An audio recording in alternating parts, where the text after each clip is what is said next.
আজ আমাদের অবশ্যই আন্তরিকভাবে ফিলিস্তিনি জনগণের জন্য দোয়া করতে হবে, যারা বর্তমানে গুরুতর অন্যায়ের শিকার।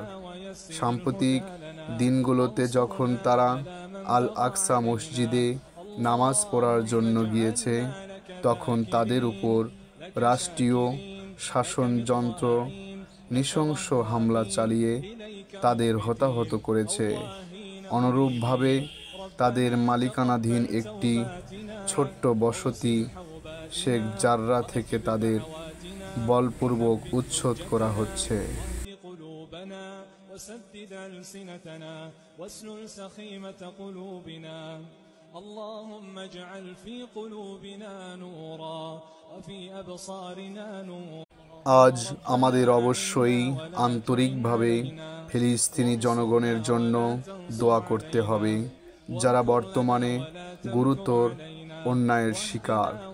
সাম্প্রতিক দিনগুলোতে যখন তারা আল আকসা মসজিদে নামাজ পড়ার জন্য গিয়েছে, তখন তাদের উপর রাষ্ট্রীয় শাসনযন্ত্র নৃশংস হামলা চালিয়ে তাদের হতাহত করেছে।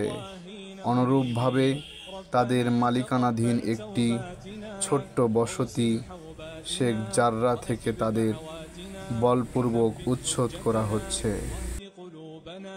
وسدد ألسنتنا واسلل سخيمة قلوبنا اللهم اجعل في قلوبنا نورا وفي أبصارنا نورا